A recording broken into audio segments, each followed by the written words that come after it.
Hello and welcome to Food Systems, a podcast from the Forum for the Future of Agriculture, where we discuss ideas that can shape a sustainable food system, from farm to fork, from policy to consumers, and everything in between.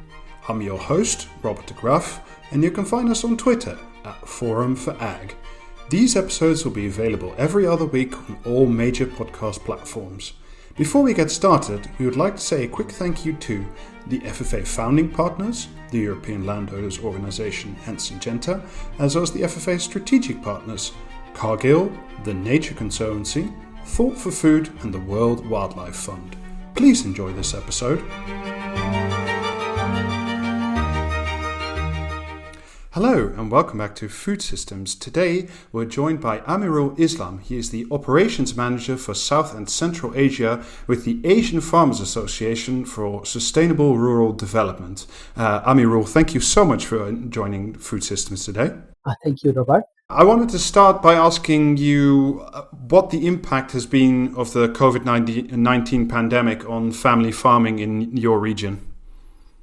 Thank you, Robert, again. And give me the space now for something about like the sustainable agriculture and also the impact of the COVID-19 for the Asian context. You know that the Asia is the near about 4.5 billion of world people. No, near about 60% of the people living in this area and in the rural, mostly they are rural area, and they are dependent on the agriculture. But right now, the COVID-19 situation, the situation of the COVID-19, as of July 9, so far I have the data that is infected 186 million of people, no? And they're about in Asia, and also the 4 million of the death of this kind of COVID situation. So this is really is a great the impact on the agriculture issues because of the the formal and informal sector, the job losses, the business are all of the closer, the impact of the higher the perishable products, particularly the farmers products, the perishable products and whatever some of the input cost and also the credit facilities is disturbed in here.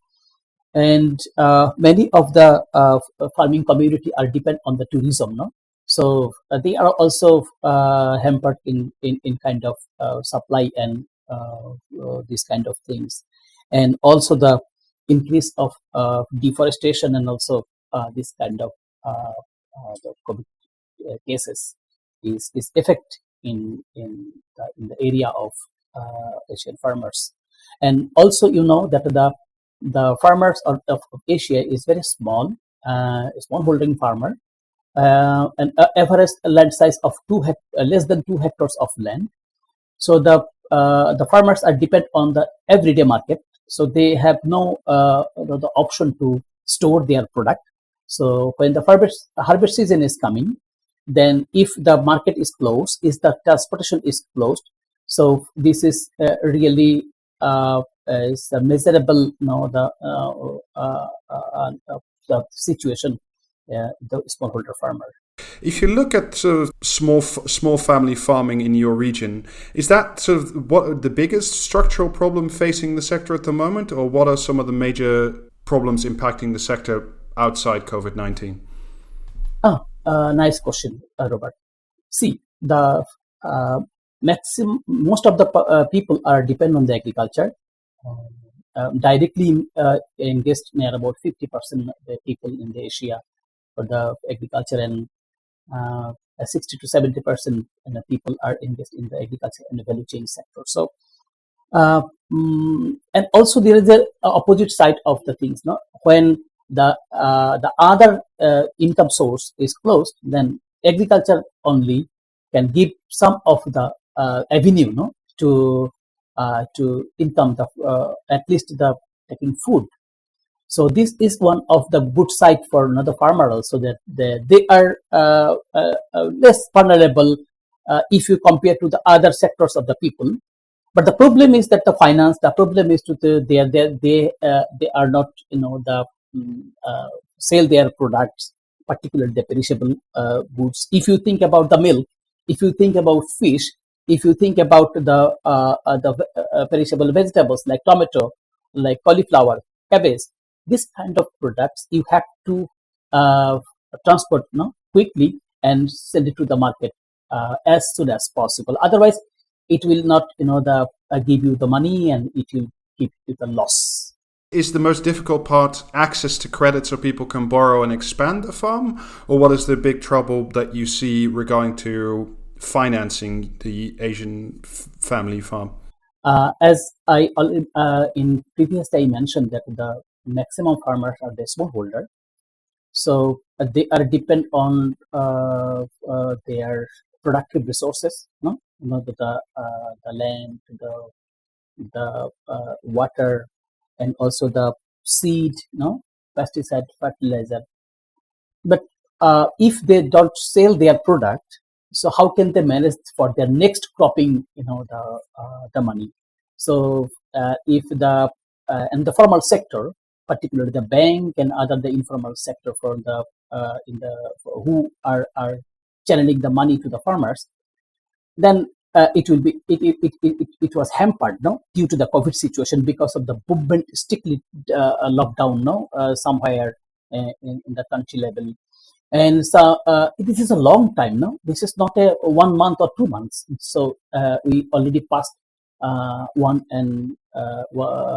months, 2020 months from 2021 March to till now.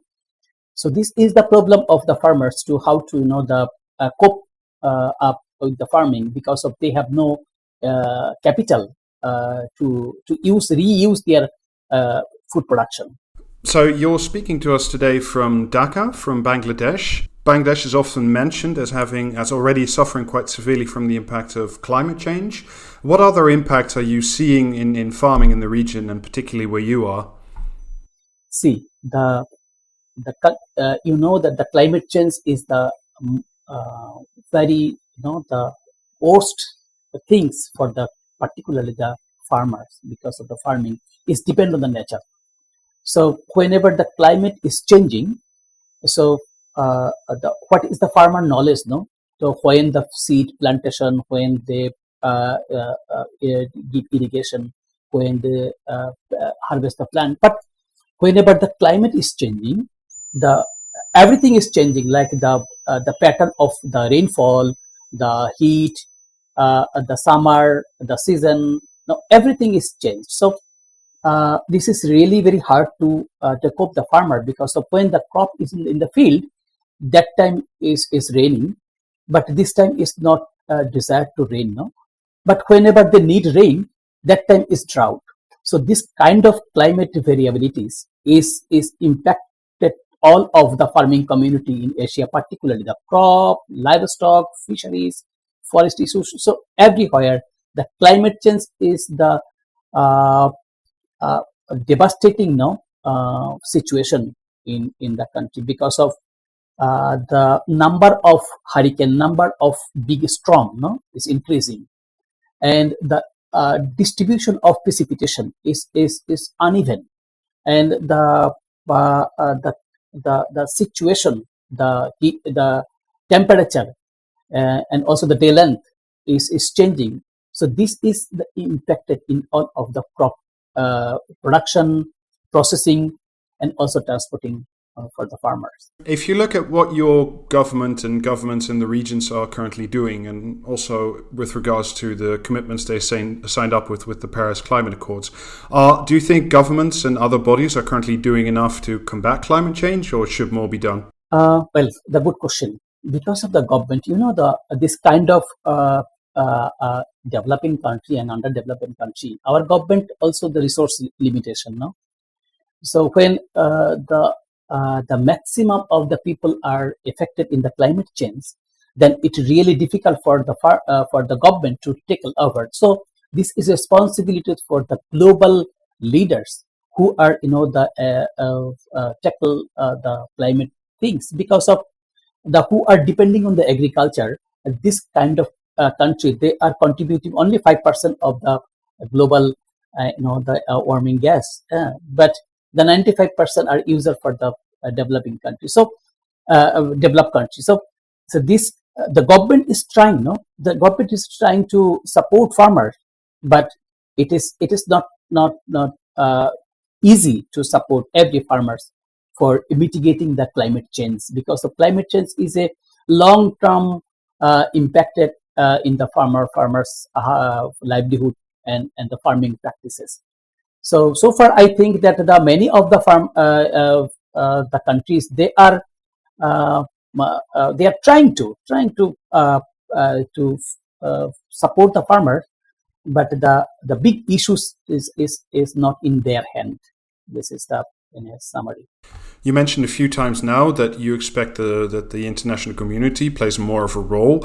What more should they be doing? What else should they be engaged in? Or The commitment, no. So whenever the summit is happened, they did commitment that the global leaders will decrease, no, will decrease the temperature 1.5 degrees Celsius temperature by 2030. But we've seen that there is the effective steps to how to reduce the temperature, and particularly the supporting to the poor country, to how to cope the climate variabilities.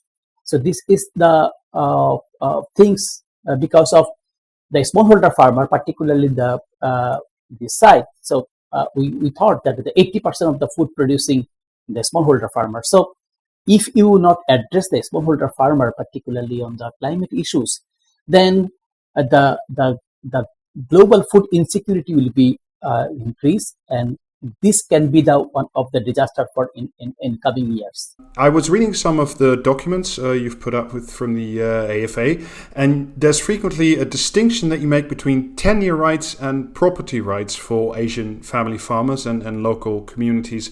For our audience, can you explain what the difference between those two is and why it's important? Right. This question is very timely. As you know that for sustainable food system, we are thinking that if you consider about the sustainable food system, you have to think about the diversity, law of return, and reclaiming the commons. So I said the reclaiming of the commons, and for reclaiming the commons, there is one of the elements of the land. So that land tenure and land property system. Land tenure system is goes to the the law and regulation, and the property system is this is the common for all. So this is the one of the sustainable things to whenever you think about that the property, like the land, like the water, like the forest, are common for the all people. So that would be the one of the good steps to the food security in the world.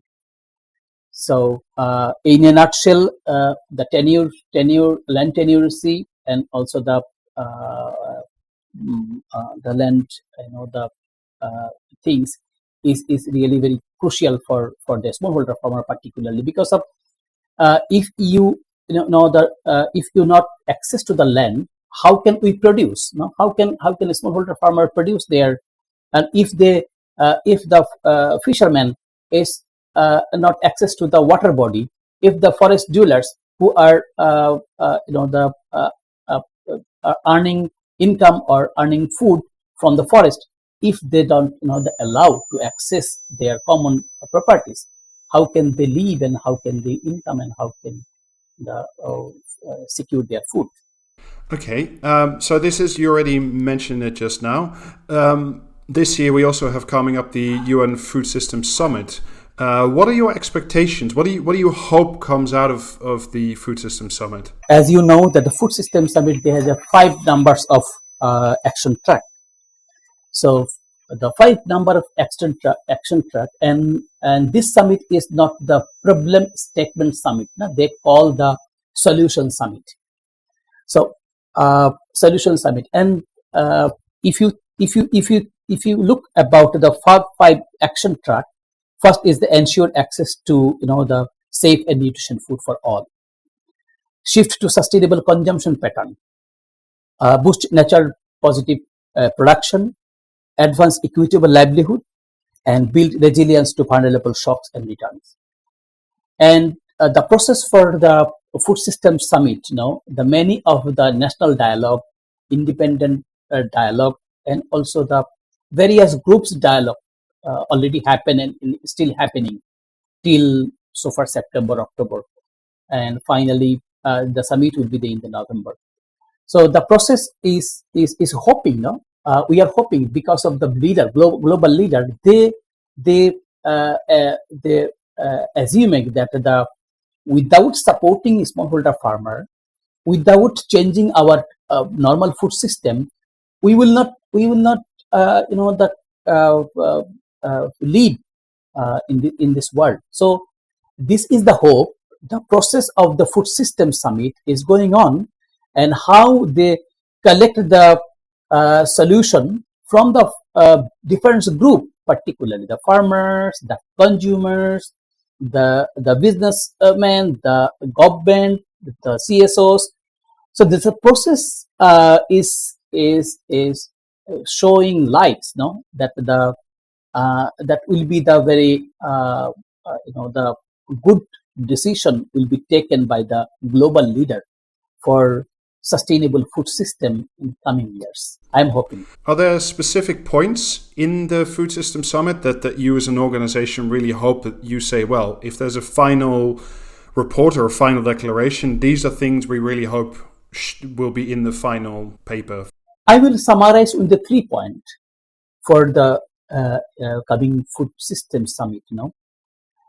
As a farmer organization, we are thinking that the agroecological practice, this might be covered by the action research, access to commons, the skill development of the farmers, and the right to the seed, and right to water, right to forest, and empowerment of the smallholder farmers, the management system, the regulations, the governance systems, the engagement with the government policies and programs, and finally the cooperation meaning that the access to finance, incentives, the promotion, recognition of the smallholder farmers, and tax incentives.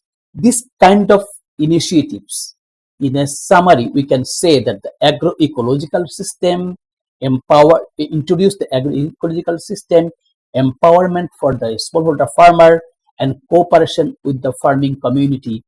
It should be taken by the it should be considered by the global leader for sustainable food summit.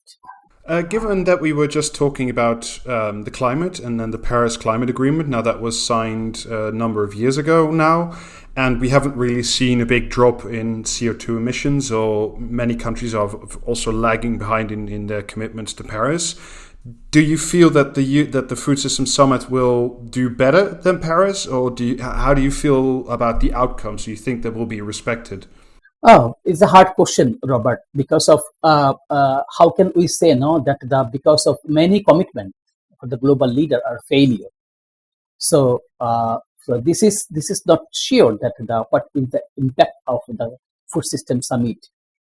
So many of the commitments in previous times we have received from the global leader regarding the climate change, regarding the food system, regarding the livelihood of the smallholder and the poverty and hunger. But you see that the SDG. So how far the SDGs target? So this is the one of the the frustrating area for all of the people who are not in the power. So but the only thing is we can hope, and we can wish. Your wish can be the great the impact on the issues of the solving problem in the world. One last question. This is the same one we ask of everybody who comes on. If you could give one policy idea or one in-field suggestion to create a much more sustainable food system, what would it be? See, we, Asian Farmers Association, We are working near about 22 numbers of national farmer organization in the Asia and near about 16 numbers of the countries. So our discussion with the farmers. So the whatever the situation of the farmers and what the solution of the farming community, so that if the promote the that's why the Asian Farmers Association we are taking this kind of some of the initiatives from our part, and that we say that this will be the very good for in coming the food insecurity problem erosion, like the promote secure tenure rights I already mentioned to farmers of our natural resources, land, water, forest, seed. Is in a nutshell we can reclaiming the commons. The second is the produce diversified and nutritious food through sustainable, integrated, resilient, organic, agroecological practice, or the principle of diversity and the law of returns. And third is the build and strengthen family farmer cooperatives and their enterprises that will give farmer stronger involvement in value chain and market prices. Promote fair treatment and ensure equitable rights and opportunities among women and young farmers. And finally, the promote agriculture towards the young farmers, and the program intervention we can suggest that the policy advocacy, capacity building, knowledge management, and sustainability system. Amirul Islam, Operations Manager for South and Central Asia of the Asian Farmers Association for Sustainable Rural Development. Thank you so much for joining Food Systems today. Thank you, Robert, for your nice question and very good the initiative for taking me in the board to say something about the agriculture and Asian Farmers Association activities. You've been listening to an episode of Food Systems, a podcast brought to you by the Forum for the Future of Agriculture. Look for us in 2 weeks when we release our new episode. And in the meantime, please don't forget to subscribe on your podcast app as well as on Twitter @ForumFag for updates on this podcast, news, as well as FFA events. Please check out our website www.forumforagriculture.com for more great content. Thank you for listening and enjoy your day.